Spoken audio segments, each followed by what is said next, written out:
안녕하세요. 저는 20대 후반의 여자입니다. 아직 미혼이고 위로 오빠가 하나 있어요. 싸울 때는 정말 오지게 잡아먹을 듯 싸우지만 그래도 평소에는 서로 챙기고 아미고 틱틱 대도 걱정하고 의지하며 살았습니다. 오빠와 저는 서로 친하지는 않았지만 언제나 서로가 서로에게 애틋한 마음이 있었어요. 저희 엄마께서는 제가 13살 오빠가 16살 되던 해에 유방암으로 일찍 하늘나라로 떠나셨거든요. 그 뒤로 아빠 혼자 저희 남매를 키우셨고 그러다 보니 바쁘게 일하시며 온갖 야근에 추가 근무까지 다 하셔서 돈 버시느라 아빠 얼굴은 일주일이나 2주일에 한 번 볼까 말까였어요. 그래도 생일에는 축하 문자 꼭 보내시고 문자로 학교 생활은 어떠니 힘들지 않니 자주자주 안부 물으시면서 언제나 아빠가 미안해 소리를 입에 달고 사셨어요. 저희 남매는 그런 아빠께 죄송하고 감사해서 서로 엇나가지 않도록 살며 서로가 서로를 돌보며 살아왔죠. 오빠도 사춘기 반항 크게 치른 게 없어요. 저도 마찬가지고요. 그러다가 제가 고등학생이 되었어요. 오빠는 자긴 어차피 성적도 안 된다며 4년제 대학은 접어둔 상태였고 전문대에 들어가 1학년 들어가자마자 기술 배우며 취업 준비 시작했어요. 저도 중학교 3학년 때부터 아르바이트 구해서 학교 끝나면 아르바이트로 용돈 벌고 학교도 다녔죠. 저는 그래도 오빠보다는 성적이 잘 나오는 편이었어요. 그런 저를 보고 오빠가 너는 반드시 4년제 대학 가서 학사 따고 오빠보다 지금 우리 가족보다 더 잘 살아야 해. 아르바이트 힘들면 그만둬 오빠가 용돈 줄게 대신 공부 열심히 해. 너는 공부만 하면 되니까라며 오빠는 성인이 되고 이런 말들을 자주 하며 저를 챙겼어요. 나이 앞자리만 바뀌었을 뿐인데 오빠가 갑자기 아빠처럼 큰 어른으로 보였죠. 그래도 오빠에게 고마웠어요. 본인도 어쨌든 전문대 다니며 학업 중인데 과외 아르바이트랑 식당 아르바이트 등등 돈 되는 일은 다 했고 저한테 용돈 쥐어주고 아빠 생활비 드리고 정말 오빠가 20살 되자마자 확 커버린 듯해서 낯설기도 했지만 밤에 앗떨어져 자다가 또 새벽이면 나가는 오빠 보면 안쓰럽기도 해서 저도 얼른 성인 돼서 돈 벌어야지 하는 마음으로 오빠 말 따라 공부 열심히 했어요. 야자도 안 빠지고 꼬박꼬박 했고 수업도 착실히 듣고 생활기록부 관리도 철저하게 잘했고요. 수능 보러 가던 날은 오빠가 아르바이트도 하루 미리 빼두고 새벽부터 도시락을 싸줬어요. 아빠도 회사 출근 시간을 늦추시고 아침밥을 차려주셨어요. 우리 딸도 이제 수능이네 그동안 너무 고생 많았어. 결과 걱정 말고 마음 편하게 시험 보고 와 아빠가 일하면서도 계속 기도할게 떨지 말고 잘할 수 있어라며 응원해주시는데 목소리는 덜덜 떨리셔서 오빠가 옆에서 아빠가 수능 보는 줄 알겠어 타박했어요. 엄마가 살아계셨을 때부터 타셨던 낡고 작은 승용차로 아빠는 저를 수능 시험장까지 태워다 주셨어요. 교문 앞에서 아빠와 오빠의 배웅을 받으며 들어갔고 점심시간에는 오빠가 싸준 도시락을 먹었고 그렇게 수능을 마쳤죠. 열심히 공부한 노력이 헛되지 않았던지 수능 결과는 아주 좋게 나와서 저는 목표로 했던 대학에 갈 수 있었어요. 전공은 간호학과에 빨리 취직을 하고 싶었거든요. 간호학과가 그래도 좀 낫지 싶었어요. 2년 장학금을 받고 입학했어요. 한부모 가정 지원 비용에 2년 동안 열심히 공부해서 또 장학금 타면 그래도 좀 걱정 없이 졸업이 가능하겠다 싶어서 다행이라고 생각했고 새해 돼서 20살 되자마자 바로 아르바이트부터 이리저리 찾아다녔어요. 카페 아르바이트도 하고 편의점 일도 해보고 베이커리에서도 일하고 될 수 있는 일은 다 했어요. 간호학과 공부량이 어마어마해서 학업 챙기면서 일하는 게 피곤하고 힘들었지만 그래도 제 수입이 들어오니까 가끔 아빠 맛있는 것도 사드리고 그해 오빠 생일에는 꽤 멋들어진 옷도 위아래 한 벌씩 해서 선물해줬어요. 오빠는 이런 거 살 돈으로 너 얼굴에 찍어 바를 거나 하나 좀 사라 하고 타박했지만 그래도 일주일 내내 제가 사준 옷만 입고 다닐 정도로 좋아해서 저도 기뻤고요. 전문대라서 오빠는 곧 졸업이었고 오빠가 정말 열심히 했기에 취직 전망도 좋았어요. 치기공과를 다녔는데 교수님 소개로 알게 된 치기공사분이 오빠를 좋게 봐주셨거든요. 졸업 후에 군대 다녀오면 같이 일해보자고 하셨죠. 그렇게 제 대학교 1학년 그리고 오빠의 마지막 대학교에서의 한 해가 지나고 오빠는 졸업을 했어요. 졸업하자마자 영장을 받고 군대에 입대했어요. 오빠는 군대 월급도 다 집으로 붙였어요. 아빠와 저는 최대한 열심히 면회도 가고 맛있는 것도 사다 주고 하며 기다렸고요. 그러다 오빠가 병장 달고 제대를 앞둔 무렵 제게 한 통의 전화가 걸려왔어요. 어떤 여자였는데 누구세요? 물으니 다짜고짜 저를 만나야겠대요. 그러면서 자기가 저희 오빠 여자친구라고 하더군요. 여자친구가 있단 말을 안 해서 저는 깜짝 놀랬지만 저는 알겠다고 하고 약속 잡고 동네 카페로 나갔어요. 안녕하세요 하자마자 임신 테스트기와 초음파 사진들이 밀며 제게 그쪽 조카예요 하더라고요. 그 말에 저는 너무 충격을 받았는데 여자친구가 있다는 것도 몰랐는데 임신이라니요. 제가 멍하니 있으니 다다다 설명하더라요. 오빠와 대학에서 만났고 군대 가서까지 사귀었었다가 몇 달 전에 이별 통보해서 헤어졌었대요. 그런데 그 후에 임신을 알게 된 거죠. 저는 너무 놀라고 오빠에게 배신감도 느꼈지만 일단 이 상황을 침착하게 해결해야 한다는 생각에 알겠다고 하고 그 여자를 돌려보냈어요. 오빠와 통화해서 상황을 물으니 자기가 만나던 여자가 맞고 결혼 얘기가 나오면 소개시키려고 했다네요. 오빠도 헤어진 상황에서 임신이라니 놀랐고 저는 일단 책임은 져야 할 것 같다고 했어요. 아빠께도 말씀드렸더니 저보다 더 놀라셨고 오빠 제대는 앞으로 한 달하고 2주 정도 남아있었어요. 아빠는 많이 놀라셨지만 남자가 책임을 져야 한다며 제게 그 여자를 만나겠다고 하셨어요. 저도 혹시 몰라 아빠 따라 나갔고요. 이번에는 아빠, 저 그 여자 어머니가 한자리에 모였습니다. 그 여자는 부모님이 이혼하셔서 아버지는 안 보고 산다고 했고요. 아빠는 그 여자에게 정말 미안하다고 하시며 그 여자의 의견대로 따르겠다고 했고 그 여자는 아이를 낳고 싶고 오빠와 결혼하고 싶다고 했어요. 오빠에게 전화해 그 말을 해주었고 오빠는 이미 헤어진 사람이라고 했지만 아빠가 완강하셨어요. 그 여자도 너한테 마음이 아직 있으니 결혼하겠다고 했겠지. 아이가 생겼고 낳겠다는 이상 너는 책임을 져야 해 라고 단호히 말씀하셨어요. 아빠 말씀 개혁할 수 없었던 오빠는 수긍을 하였고 제대하자마자 결혼 준비를 시작했어요. 그 여자가 안이 곱게 보인 건 그때부터였어요. 번갯불에 콩 볶는 결혼이면서 드레스에 웨딩 촬영에 챙길 건 다 챙기며 요란 떨더라고요. 하루에도 몇 번씩 오빠 불러내고 임신했다는 이유로 온갖 요구를 다 하고 심지어 저희 집에서 며칠 자고 가기로 했어요. 제 화장품 막 가져다 쓰고 옷도 말없이 입고 물건도 그냥 막 쓰고요. 뭐라 하면 자기 임신했다고 스트레스 주지 말라고 되려 큰 소리치더라고요. 그 모습에 질려서 저도 말을 그냥 안 했고요. 그렇게 큰 규모는 아니지만 결혼식을 올렸고 갓 제대하고 이제 사회초년생이었던 오빠는 모아둔 돈이 없었기에 저희 집에서 같이 살게 되었죠. 오빠는 입대 전 연결되어 있던 분과 함께 치기공의를 시작했고요. 솔직히 진짜 새언니가 된 그 여자 짜증나고 싫었어요.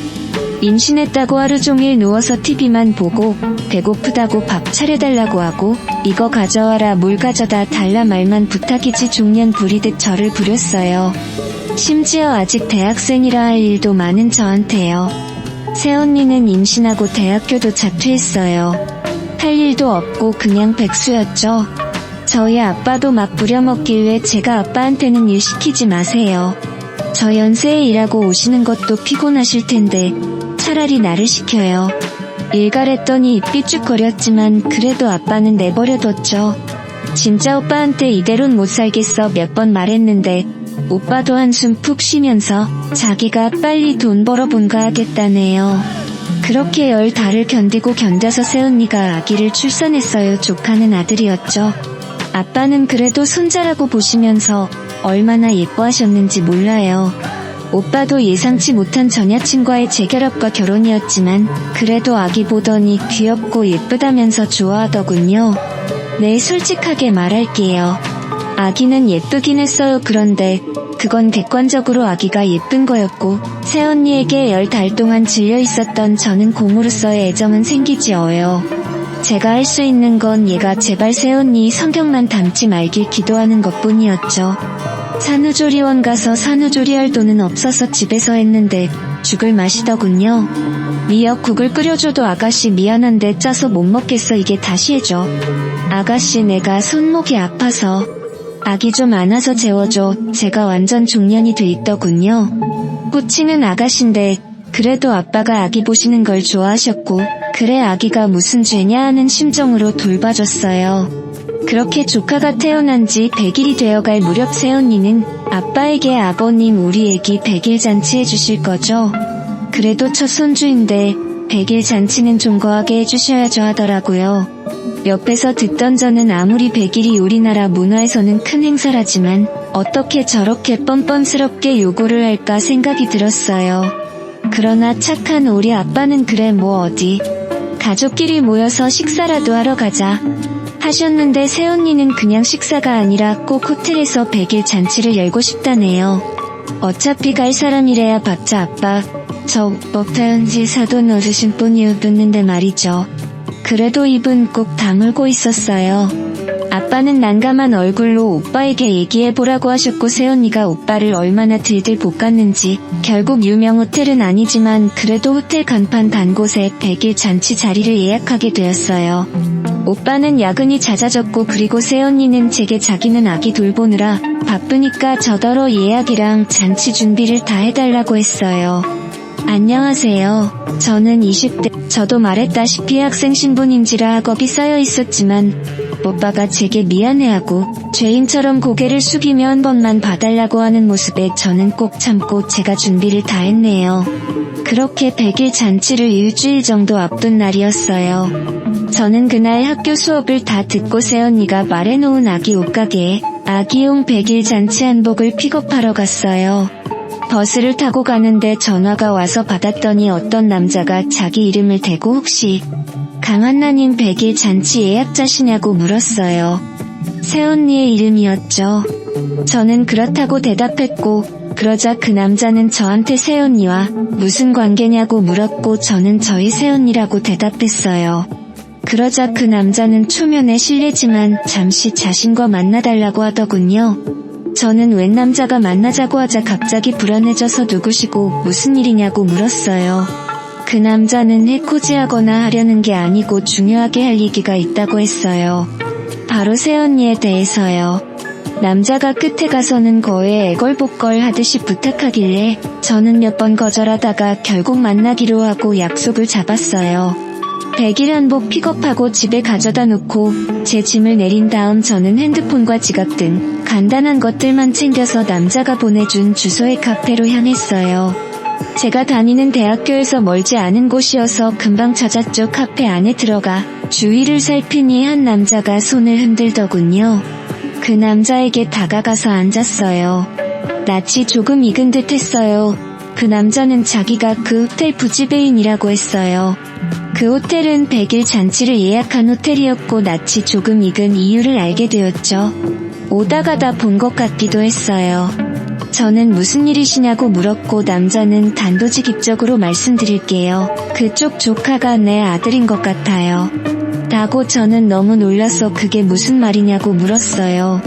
그 남자는 한숨을 작게 쉬더니 말했어요. 100일 잔치 예약자 이름을 보는 순간 새언니가 누군지 바로 알아챘다고 해요.